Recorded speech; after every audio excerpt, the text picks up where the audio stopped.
right, so here's what we figured out. So first off, got the lift installed, and it is fantastic to be able to have the car go up and be able to access things as I need to. It's absolutely wonderful.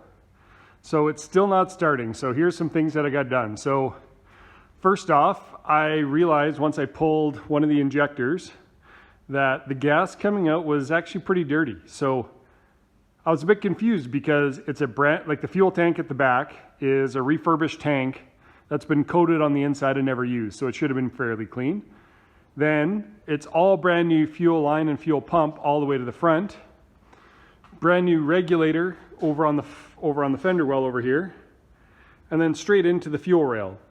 But what I was thinking is that the fuel rails are the stock fuel rails. So if you think that on the fuel rail there's a little vertical portion before it gets down to the injector, that when this engine was sitting in the wrecker, wherever it was, fuel could have sat in here for a long period of time until the engine got pulled and did its little maneuver where the nice ethanol fuel kind of degrades down into crusties and grossness and kind of fills up the rails with grossness. So what I did before I turned the camera on is I pulled this injector, because when you look at it, there's a crossover between the two banks of injectors, rail on either side. So I pulled kind of the farthest one from the inlet on the fuel line, which is right there, ran a hose from there down into a bucket on the ground and took out all this kind of fuel. So that, believe it or not, that bucket is not just fuel, there's oil in there too. So that's not how gross the fuel was. But anyway, I ran the fuel injector from the fuel rail down to the bucket, cleaned everything out, put brand new gas into the fuel tank and cycled it until I got nice clean gas coming out of this fuel injector. So I think that made a difference, but now it's also making me question if the fuel injectors will be clogged or not. So I've been trying a few different things to see if they'll fire since then, but no dice. So maybe some smart people can help me with this. I've got all the spark plugs out now. So the Hemi has that coil is the one that actually, the coil sits on top of this one, it fires, and that's like your main one that ignites combustion for the power stroke. Then there's a second plug that actually gets triggered on the coil pack.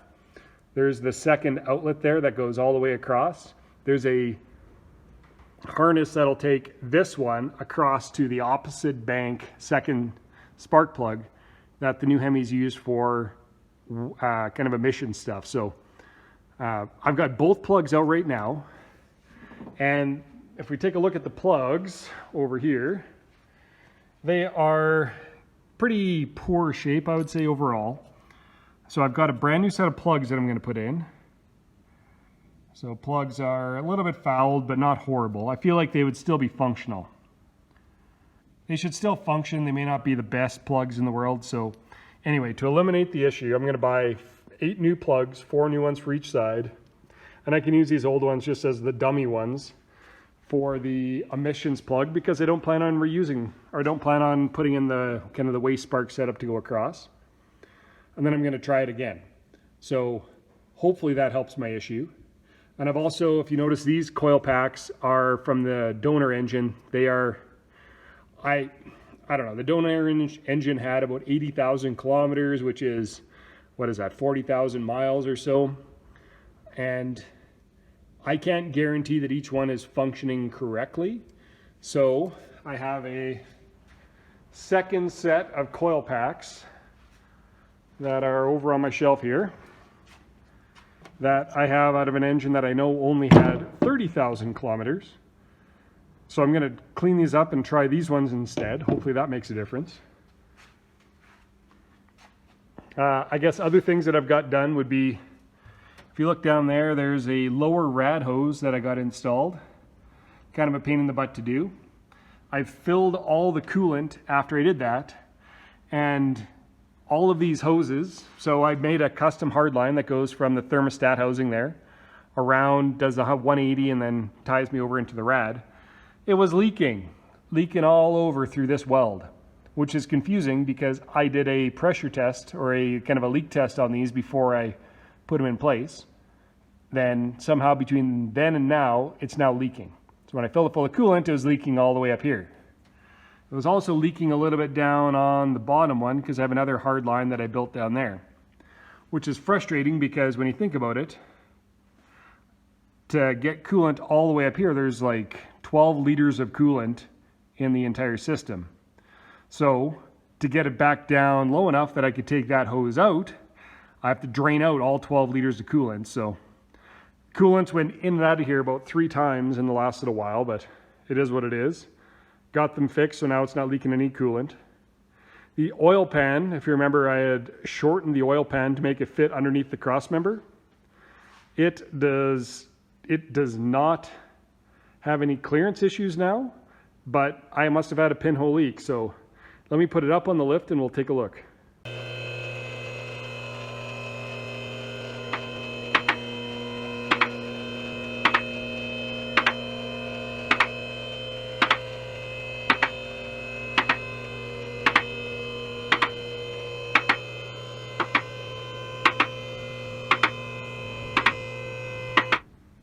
So what I found was when I shortened the oil pan and did this kind of little drop down section here to clear the front steering, which you can kind of see there.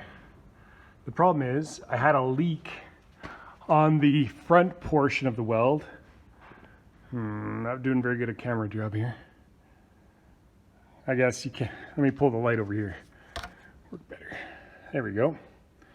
So I had a pinhole leak on my weld right up here. So instead of draining all the oil from the car and pulling it all out, what I did was cleaned it all up really good with some brake clean, drained all the oil, and instead of pulling the oil pan out, which would have needed me to pull the engine out because of the poor way it's all organized, I just put some the high temp JB weld over top of it, and it's bonded good and had a full seal on there, so it's not leaking oil anymore, which is wonderful. I guess while we're under here, we can take a look at the new lower coolant. Here's the new lower coolant assembly. So the water pump did a hard turn out bottom passenger side over here. Then I had to cut it across and bring it all the way across and use one of these kind of weird chrome flex line with adapters. Seems like it's working fairly well. You can see there's one little drip of coolant coming off there that I got to fix, and one over here. So on the radiator, it had this little line coming off that I've just got a block off plate on currently. So looks like we got a drip coming there I got to fix. But overall, for how many joints and stuff I have because of my weird little configuration here, I think it turned out okay. Since this is the first time the car's been up on a lift, we can take a good look at some stuff under here. The exhaust is looking pretty good. So it's off the header on either side. I have the stock kind of log style exhaust manifolds on either side. Comes across with 2 3/4 pipe to a Y here. So O2 sensor in the line there. Then it runs 2 3/4 up to 3-inch. Goes through, 2 3/4-inch wide there to a 3-inch up to the muffler there, and then down underneath the frame for a single exhaust just above the fender line back here, just in front of the fender, which I think will work out pretty good. Gives a better view of, on this side, all the business stuff. So you got the brake master cylinder with the vacuum, transcooler, and then underneath the rail there you've got all the fuel line stuff going all the way to the back. Fancy new drive shaft put in, rear trans cross member. So right now it's full of fluid. So we've got trans fluid filled up. So it hasn't leaked really much yet. Fortunately, I haven't had it running yet, but engine oil is in, so it hasn't really leaked out much other than what I've caught with that JB weld. And then coolant. So I've been chasing coolant from various fittings, because when you think of a normal rad hose, you have a pipe clamp on one end, solid rubber hose, and then a pipe clamp on the other end. So really 2 connections to leak from. just on my lower one, I've got up to the water pump is one, and down to the bottom where the hard line starts is another one. Then from the hard line to this a braided line sort of looking thing, I've got another full rubber one, so that's 4 connections, plus another 2 where it connects off to the rad, so that's 6 on the bottom, plus another 2 for this little drain. So there's 8 just on the bottom that could have leaked, and then up on the top I have, can't really see it too well, but I have the hard line coming around, then 2 there, and then 2 at the other end. So normal cooling system would have 4 potential leak points really, and I have 12 just due to kind of the way these spit out because it's in the most awkward position. The water pump spits out low passenger side at like a 45, and the rad bottom line here is low driver side, right? So I had to kick it underneath there and be careful not to come up into the balancer and kind of the belt assembly on the bottom there. The line does have a bit of movement on it, which is why I put a zip tie there just to hold it so it doesn't go up too high. So I think it'll work out okay. I guess this also gives a view of the sway bar length I built, then the shock mount, the new plates. So this is the plate that I made as the bag mount plate on the bottom. 3/8 thick steel, so it's pretty beefy. And then the disc brakes, the Wilwood disc brakes, which are getting rusty because I've been sitting on them for so long without having them used. So a little bit disappointing, but I'm sure they'll get nice and cleaned up once I start using them. So if I was going to go back and think a checklist of things to do to get this thing on the road, I still have to finish bleeding the brakes front and back to get those ready. Figure out why it's not starting, which I'm pretty sure will be taken care of if I get some new injectors and coils, or not coils, sorry, new injectors and spark plugs, because I'm confident that the tune is good. Then to pass safety inspection, I need to figure out my e-brake. So if you see the braided line coming down and around, kind of jumping up over here, this line right here is the one that runs off the on the floor deal on the car. And then if I look on the two, where'd they go? Oh, there they are. So I've got this running on both side calipers on the back. So we need to find a way to get these two to mount to that without getting in the way of my drive shaft in this tight little area. And when you've got this thing slammed all the way down, you run out of room pretty quick. So don't have a lot of space to figure this out, but got to figure out how to get these two linked back together. I'd say the most convenient spot would have been like right above the drive shaft, but when this is slammed all the way down, there's just no space. So got to figure that out. I'm debating going up in the floor, or one of my buddies had an idea that I can essentially run these two lines straight all the way to the front, or near the front, run a pulley up there, a pulley system, so that I can bring it back to tie it into the kind of the stock mechanism. So a few different options, but it's going to be challenging, I think, to get all that tied in and working out.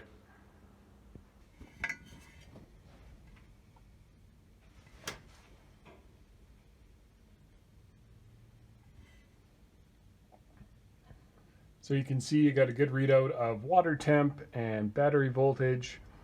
Fuel pressure on the right there, it says low because I don't have the fuel pressure regulator with a downstream fuel pressure sensor hooked up, but I think I'll do that sometime in the future here.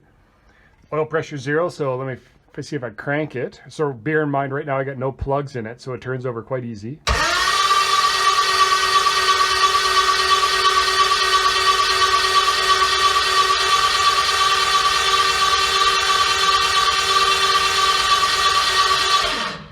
Turns over at 170 RPM when it's no plugs in it, about 150-ish when I got plugs in and it's making compression. But it is not making any, I don't think any fuel is getting injected. So when I think of where things could be going wrong would be, I know that I get 58 psi of fuel at the rail, right at the fuel pressure regulator right there. I know that because I pumped a whole bunch of fuel out of the rail that it's getting that pressure to the rail. I know that from the data log of the ECU that the fuel injectors are getting told to pulse, but kind of what I think is that they are not pulsing because either maybe they are pulsing, but they are clogged, so no fuel is getting into the down into the cylinders themselves. So I think I'm going to, instead of trying to clean 8 injectors and have them work reliably for a period of time, I'm going to try to just give myself a better chance of long-term success and get some new injectors for it. Because like I said, I think the injectors just got fouled with the fuel sitting in there for as long as it did. I'm also going to grab new spark plugs and the new coil packs that I showed you guys over there. And I think that will make the difference to help me get this thing back up and give it a better chance of running. And I guess one other thing I did when I was trying to get this going is kind of the Edelbrock throttle body here. It was fully shut before, so there's this little idle air screw right there that will adjust this just ever so slightly. It's what it butts up against here.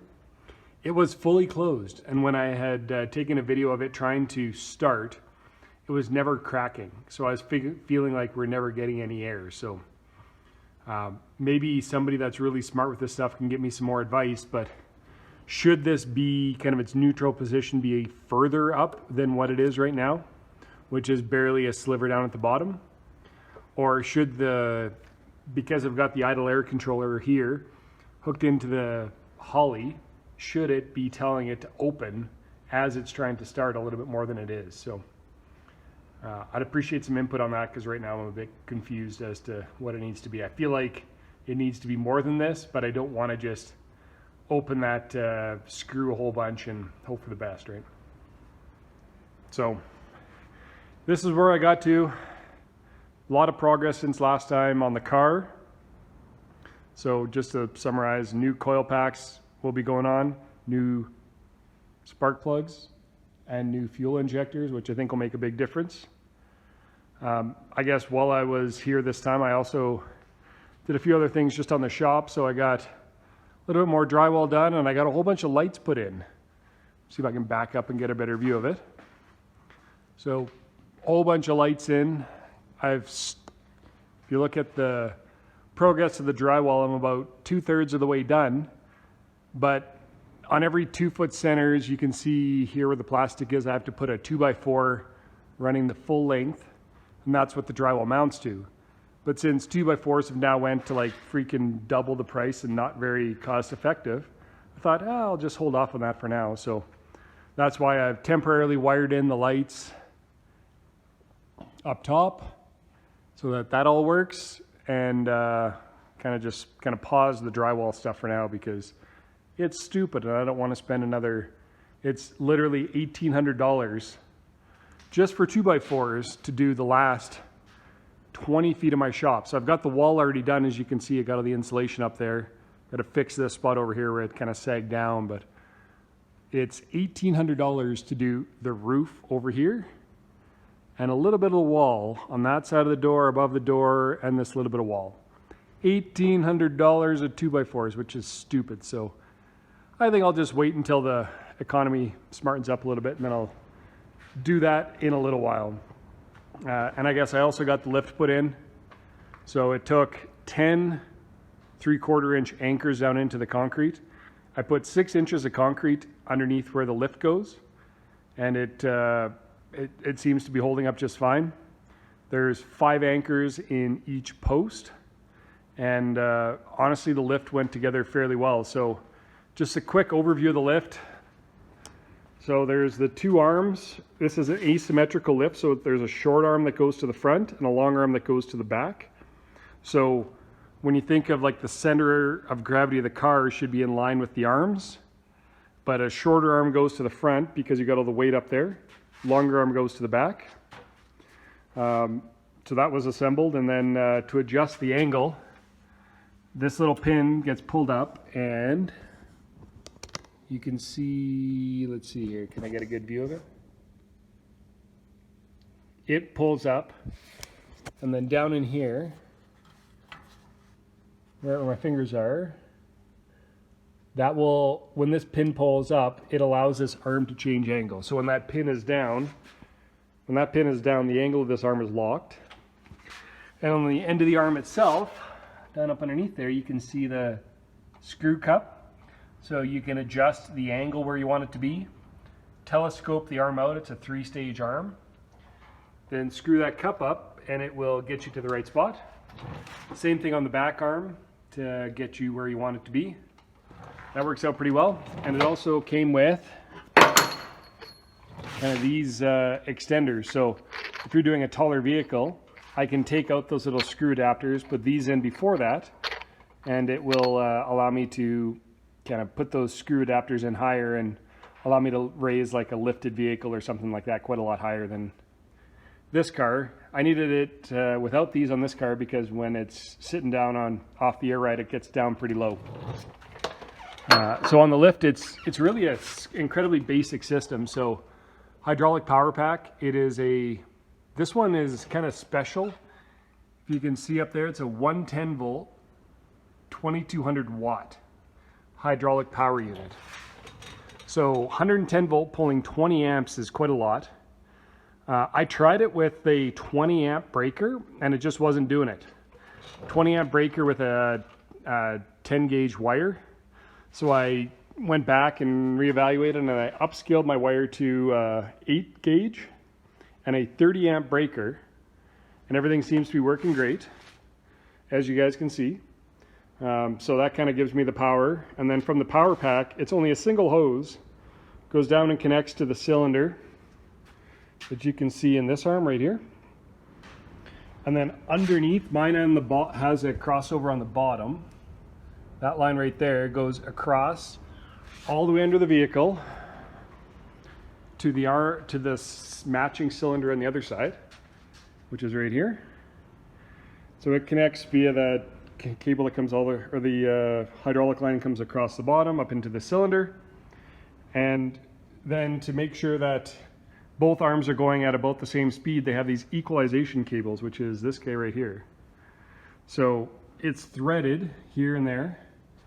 So this cable runs from, it's tied into the top of this arm, up,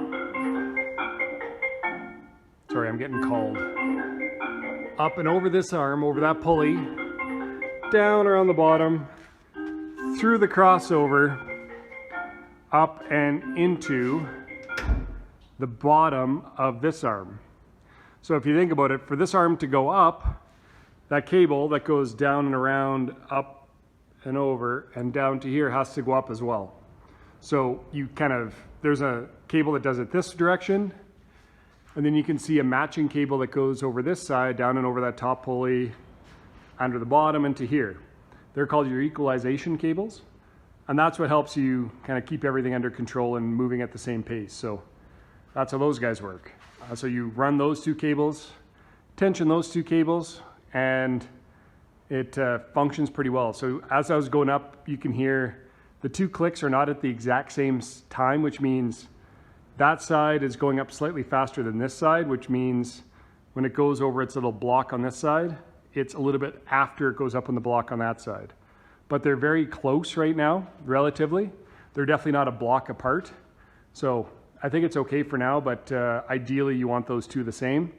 But the problem I ran into is that to fix it, I need to tighten this cable some more, but I'm maxed out. You can see I'm at the end of the threads here, which means I can't tighten that cable anymore, which is what I would need to do to help make these fully equalized. So can't do too much about that. And then the other thing, you can kind of see some of the grease in here. The arms of this whole carrier assembly slides up and down through there. So it slides, when you think of the force on this thing as the car goes up, it wants to lay over like that. So this arm kind of sits inside of a C-channel here, and that's what you have to lubricate all the way up to the top and down on both arms, front and back.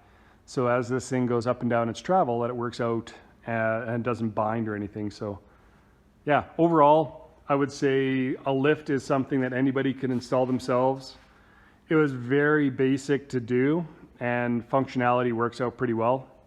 The one that I got is a 5,000 kilogram rated lift. Hard to see there, but it is way more than anything I plan on doing with it. And honestly, like I mentioned before, it's a fairly cheap made in China lift. I don't know if I'd ever test it to that full 5,000 kgs or like 11,000 pounds. So, but for the 4,000 pound car that I'm going to be picking with it, I have absolutely no concern with it. And you've seen it go up and down. Works out fairly well. The only thing I have left to do on the lift per se is, you can see I'm missing an anchor right there. I've got the other 4 anchors in, right? 1, 2, 3, 4, but I'm missing this one. That's because my lovely children, of which I have 4, decided to take that bolt, and now I can't find it. And I'm a bit taken back as to where it could have went, because it's a 3/4 inch diameter bolt by like, I don't know, 8, 9 inches long by the time it goes into the 6 inches of concrete, and then has its little bit that sticks up. But it's gone, disappeared. So I'm ordered a replacement, and I'll put that in next time I'm home just to make it complete. But I have to admit, it was kind of a pain in the ass to go down into the ground. I ended up getting a DeWalt concrete drill bit and used my Porter cable hammer drill. It's not truly a hammer drill, but it's got this little function adapter on the top to turn it into a hammer drill. And it took, oh man, probably 3 minutes of drilling per hole, which is a long time to drill for each hole. And it shook the heck out of me, and it was really tough on the drill as well. But I ended up getting to depth on all 9 of the holes that I got put in place. So all in all, it worked out not bad.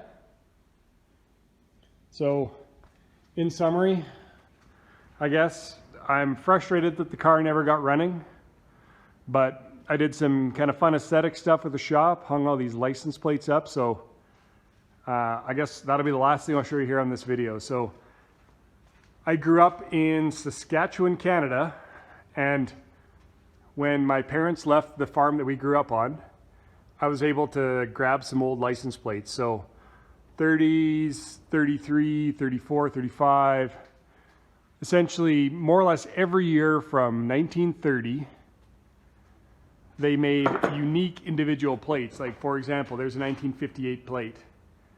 So instead of stickers like we do now, they made individual plates, which is pretty crazy.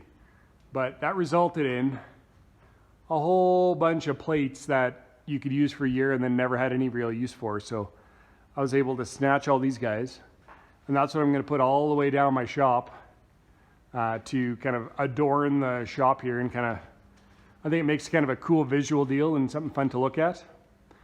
And I guess over here in the middle portion, I got some of my fun cars from the past. SRT10 truck.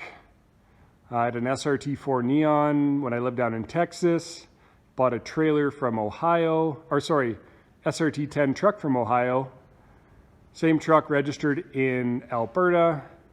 I had some fun Manitoba plates, some Minnesota plates from a trailer that I bought. California plate over here from a Evo 8 that I bought. So that's just the ones I got put up. And then I got a whole whack load of them down here that I still got to figure out which ones I want to pick and choose as to ones that fill up the rest of it. So anyway, I have to say, I have to admit I'm a little bit defeated as to not getting the car running in the last few days that I've had here with it. But in the end, it's an engine out of a wrecker that I have no experience with, that I've done a whole bunch of special and unique stuff to. So I can't be too upset that it's not running. But I think with the new injectors, spark plugs, and coil packs, that should make a big difference. Got clean gas in it, which should make another big difference. And I've talked to a couple different smart guys with the Holley EFI stuff, and they've looked at my system log and they say, yeah, your injectors are calibrated correctly for what you have in the car. Your spark plug and your coil packs, I guess, are calibrated correctly and they're firing at the right time. You got the right inputs for the RPM signal and everything else. So it has to be something hardware related on my end. So I think by changing those guys, that should get things sorted out and get me up and running. All right, here's to hoping. We'll see if we can get it started next time I'm home.